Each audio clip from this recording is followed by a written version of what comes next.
Morning. Right, we're doing this one in one take. This has just been sent to me. Wanted to get this out to you. Polestar, is Polestar bankrupt? This is a article that has come from a Danish website. I've run it through Google Translate, so if the English is a little bit off, it's just because of the way it's translated. So, Swedish major bank SEB writes down Polestar's value to zero. Polestar is under enormous pressure and risks going bankrupt in the worst case, according to an analyst. The Swedish major bank Skandinaviska Enskilda Banken, SEB, has written down Polestar's value to NOK, Norwegian kroner, zero. It happens after the bank, which is among the three largest in Sweden, it's probably Swedish kroner, isn't it, NOK, has reviewed the latest quarterly accounts from Volvo Cars, which owns 49% of Polestar. Polestar has become a hole in the ground, and we didn't see that a few years ago, says Stefan Cederberg, equity strategist at SEB, according to Dagens Industri. SEB, together with Goldman Sachs, were the most important advisors when Volvo Cars was listed back in 2021. Now the bank believes that the stake in Polestar is worth nothing to Volvo Cars.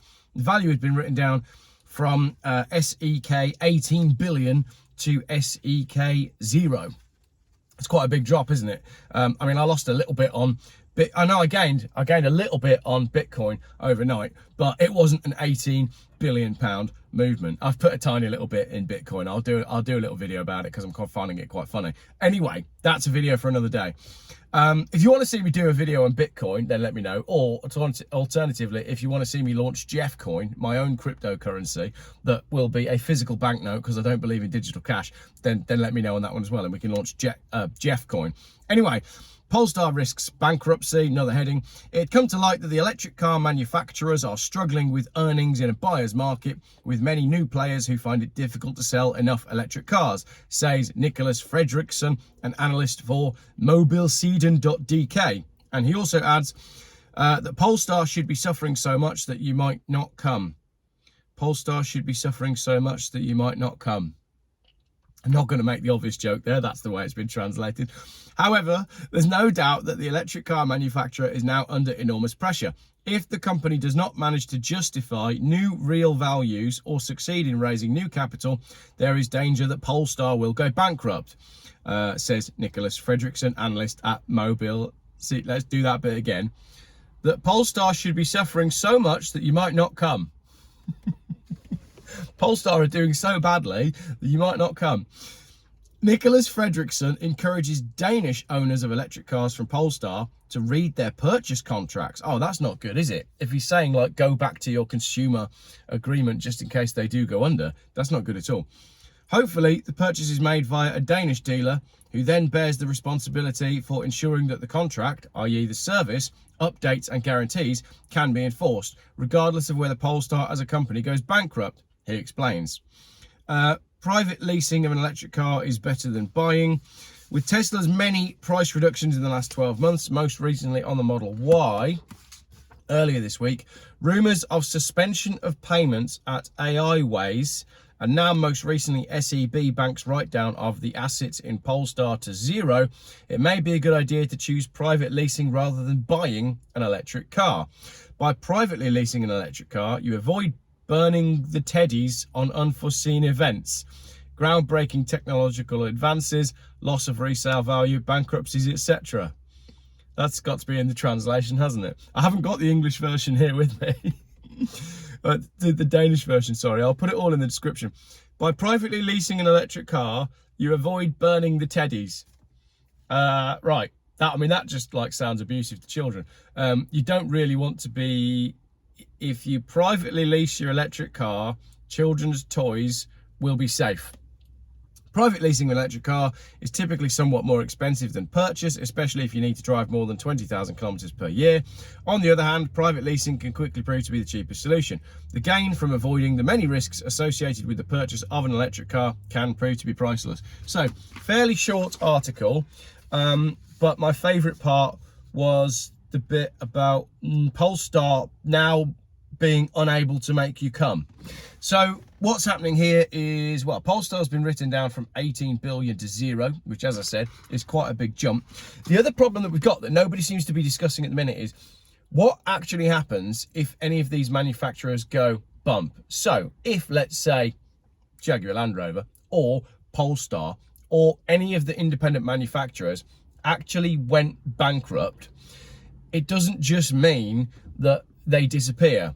The problem that you have there is, let's say it was Polestar. The minute Polestar go bankrupt, there's no, there's obviously no warranties. There's no servicing. There's no over-the-air updates. There's no support for any of the stuff that's built into the car that is all, on electric cars, absolutely crucial to the running of the vehicle. So that means the minute a manufacturer goes bankrupt, all the insurance is void as well, and your car becomes undrivable. I don't think people have really thought this through. So yeah, as I understand it from speaking to someone the other day, if an electric car manufacturer, or indeed it's got to be any car manufacturer, hasn't it? Because if you think about it, all modern cars have this overly complex technology that need over-the-air updates and the latest software and all that sort of stuff. And if you're then no longer getting any support for that, how can your insurance then carry on? Because your car could be rendered unsafe by the fact that it isn't running the latest software upgrade. So I think that's pretty bad news. We're obviously seeing major corrections in the used market for EVs. You can buy, some of the discounts on used EVs are ridiculous at the moment. These manufacturers just cannot give them away. We're seeing 10, 15, 20,000 pound discounts on EVs that have got just, in some cases 9 miles on the clock. So the fact of the matter is, these EVs are not selling.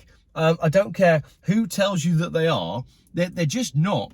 Any article that comes out that says EVs are selling and they're selling well, it's just the data being manipulated in order to prove a certain point. As I showed yesterday in my video where we had a journalist that wrote an article saying 55% of road users want new road user charging, and then when you break down the data, actually it's 0.002% of the population that actually said that.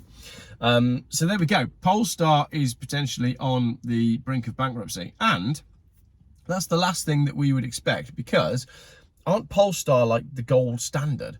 They're meant to be like the next goodest one after Tesla. So really, Polestar should be doing really well, but it's highly concerning that their value has been written down from 18 billion to 0.